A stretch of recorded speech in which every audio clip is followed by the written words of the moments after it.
If you're someone who is always chasing new ideas, setting big targets, you probably know that specific kind of frustration, that feeling that you're just running in place. You have the ambition, you have the drive, but you always seem to float back to where you started. You feel like you're just one big breakthrough away, right? One quantum leap from becoming that person you can visualize in your head. Exactly.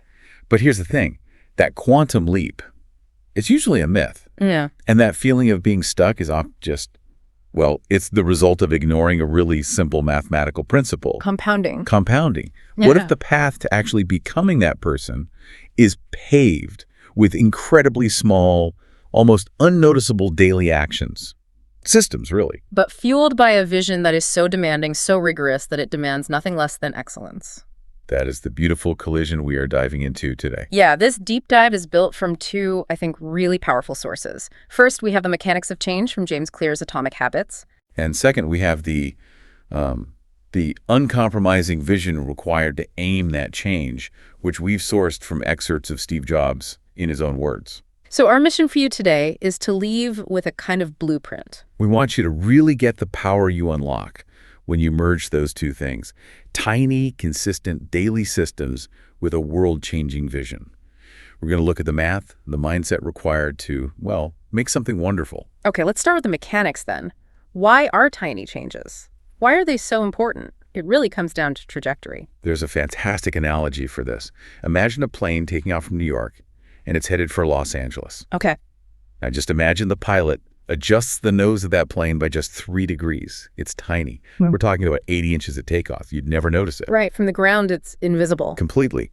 But if that pilot holds that tiny 3-degree adjustment for the whole flight, they don't land in LA. Where do they end up? They end up hundreds of miles south, somewhere near Tijuana, Mexico. Wow. And that's the perfect metaphor for our daily habits, isn't it? It is. You don't notice that 3-degree shift today or tomorrow. But those tiny changes, good or bad, they radically change where you end up years down the line. It's not what you do once in a while, it's what you do every day. Exactly. And the math behind this it's just fascinating. When we talk about massive success, it so rarely comes from one massive action. It's about consistency. So break down the numbers for us. Okay, get this. If you get just 1% better at something every single day for a year. 1%, that's nothing. It feels like nothing, but it compounds. By the end of that year, you were nearly 38 times better than when you started. 38 times, that's exponential growth right there. It sounds almost unbelievable. And the reverse is just as powerful, but kind of terrifying. If you get 1% worse every day, you slide back. So far, you're approaching zero. Success is the product of these small daily habits, not some once-in-a-lifetime transformation. But this is the key, right? This is why so many of us feel stuck. Because progress isn't a straight line. No, it is not linear. And this is what the source calls the valley of disappointment. Okay, what's that? You put in the effort, you're doing your 1% every day for weeks, maybe months, and you see nothing. No real results. It feels like you're wasting your time. You've been working out for a month and the scale hasn't budged. Exactly. And that plateau, that valley, is where almost everyone gives up. Because the biggest outcomes of compounding are delayed. They come at the end. Patience is everything. You have to trust that the work is building something, even if you can't see it yet. You're loading the springs. That's a great way to think about it. So that brings us to this really fundamental shift in thinking. The source says, forget about goals, focus on systems instead. And that's a really provocative thing to say, so we should break it down. Yeah. A goal is the result. Yeah. It's the destination. A system is the process that gets you there. It's the navigation. But hold on, if you forget the goal, how do you know you're even, rowing in the right direction? Don't you need the destination? You need a direction, absolutely. But you don't focus on the goal. Focusing only on the goal is a huge problem for a few reasons. Okay. First, achieving a goal is just a momentary change. You win the championship. And then what? If you don't have a system for training, you just stop. Right, and you revert back to your old self. Exactly. And second, think about it. Successful and unsuccessful people. Yeah. They have the same goals. Everyone wants to write a book. The goal isn't the differentiator. The system is. And goals create this outer conflict. If I don't hit my target by a certain date, I feel like a failure and I might as well just quit everything. Precisely. Goals point the way. Systems make the progress. If you can fall in love with the process, the results just take. Yeah. They take care of themselves. Okay, so let's dig into that system, because there are layers to this. And the deepest layer, before we even talk about specific laws of change, is identity. Yes, there are 3 layers. Outcomes, what you get. Process, what you do. And identity, what you believe. And the most effective change starts from the inside out. It has to. So don't focus on, I want to run a marathon. That's an outcome. Instead, Focus on the person you want to become. I want to become a runner. I love that shift, because then every action has a different meaning. Every time you go for a run, you're not just burning calories. You're casting a vote. You're casting a vote for the type of person you are. You're telling yourself, I'm an athlete. And that's when it stops feeling like work. It's part of your self-image. Now let's look at the mechanics that reinforce that identity. The habit loop. Cue, craving, response, and reward. Right, and the key part of this loop, the engine, is dopamine. But not in the way we used to think. Not at all. We used to think it was a pleasure chemical. You get it after you do something good. The reward. But we now know it's the anticipation chemical. It drives your motivation. It's released when you anticipate pleasure. Think of a gambler. The huge dopamine spike isn't after they win. It's right before they place the bet. It's the anticipation. The craving is what causes the action. So if we want to build a good habit, we have to make the future reward feel really anticipated, even if the real payoff is way down the road. Which brings us perfectly to the first law of behavior change. Make it obvious. Vagueness is the enemy. I'll read more this month is a recipe for failure. Total failure. You need clarity. And the source gives us a simple tool, the implementation strategy. It's a simple sentence. I will behave here at time in this location. And it sounds so simple, but we can't overstate how effective this is. It removes all the ambiguity. So not just I'll read more, but I will read a book for 15 minutes at 6 a.m. in the spare bedroom. Now your brain has a clear plan. No decision fatigue. And you can build on that with habit stacking. Yes, which is brilliant. Yeah. You link your new habit to one you already have. After current habit, I will new habit. So like after I brush my teeth, I will stretch for 5 minutes. Exactly. The old habit is already automatic, so it becomes the trigger, the cue for the new one. You're building on a solid foundation. And the environment itself is this invisible hand guiding you. Absolutely. You have to design your space to make the good cues visible. Want to practice guitar more? Don't hide it in the closet. Put it on a stand in the middle of the living room. Make it obvious. Yeah. And use the mantra, one space, one use. Your bed is for sleeping. Your desk is for working. Don't cross the streams. Your brain needs clear environmental cues. Okay, let's jump ahead to the fourth law, because this one feels so critical for sticking with it. Make it satisfying. This is the one that guarantees repetition. Because, like we said, the big rewards are delayed. The 38x improvement is a year away. So we need an immediate win. We need to inject some immediate pleasure into these long-term habits. And you can do this by creating little wins. So like a habit tracker, a calendar where you put a big X on every day you complete the habit. Perfect example.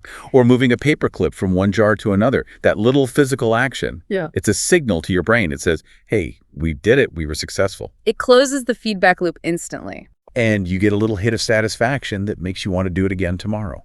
It helps you get through that valley of disappointment. Okay, so what if you want to break a bad habit? You just invert the laws. So for this one, you make it unsatisfying. And for the first law, you make it invisible. Don't rely on willpower. Willpower is a short-term solution. It will always fail under stress. For a long-term fix, you have to get rid of the cue. Put your phone in another room when you're working. Make the bad habit invisible. And to make it unsatisfying. Use an accountability partner. Ah, so you introduce an immediate consequence. Exactly. The vague promise of bad health in 10 years is not a good motivator. But owing your friend $10 for every workout you missed today. That's a powerful motivator. It adds immediate pain to the bad behavior. It adds friction. That's the key. This is all fantastic. These systems give you the consistency you need for personal growth. But consistency alone, I mean, that's just table stakes for real excellence, right? That is the perfect way to put it. If you're just consistently practicing mediocrity, you're just getting 38 times better at being mediocre. And that is the perfect segue. We have to shift from the how the mechanics of change to the why. The rigor and the vision needed to make sure those systems are building something that actually matters. This is where the intensity of Steve Jobs comes in. Right. Jobs saw his life's work as a way to express appreciation to humanity by making, in his words, something wonderful and putting it out there. Something made with a great deal of care and love. He despised third-rate products that had, as he said, no spirit. And to achieve that, he demanded unbelievable rigor. But, and this is the key, he imposed it first and most strenuously on himself. He had to be the yardstick of quality. It's like that Kobe Bryant quote that the pressure from the outside world will never be higher than the pressure he puts on himself. Exactly. Excellence starts with that internal standard. But that sounds, honestly exhausting. How do you sustain that level of perfectionism? He could sustain it because his vision was never trapped by the present. His mind was not, as the source says, a captive of reality. He didn't design for what existed. He designed for what reality was missing. He imagined what ought to be. And that led to this really profound insight he had. Which was? He realized that everything around us, everything we call life, was made by people who were no smarter than we are. That the world isn't fixed. The world is not fixed. And so we can change it. We can make it better. That mindset, that epic sense of possibility, that's the fuel that your atomic habits are meant to serve. So it's not just about personal improvement. It's about earning the right to change the world. That's the vision. You design not for how things are, but how they ought to be. And that takes guts, and it demands those ridiculously high standards that your daily systems have to support. Jobs believed that to create something extraordinary, you had to expose yourself to the best things humans have ever done. Yes, and bring those lessons into what you're building. We see this perfectly in how he approached the Macintosh. Okay, lay that out. Well, when the first personal computers came out, the industry saw them as being like the telegraph. The telegraph was revolutionary, but it required 40 hours of training just to use it. You had to learn Morse code. That's massive friction. So it had a very limited audience. Drastically limited. Right. Jobs didn't want the telegraph. He wanted the telephone. Which requires zero training. People already know how to talk. Exactly. He saw the Mac as the first telephone of our industry.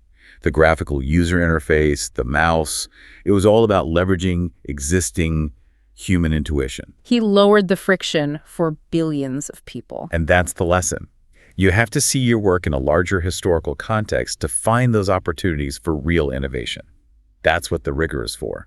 He knew the difference between good and great was often just a little more time and a willingness to persevere. And that perseverance depended on having phenomenal people. He spent 20% of his time recruiting.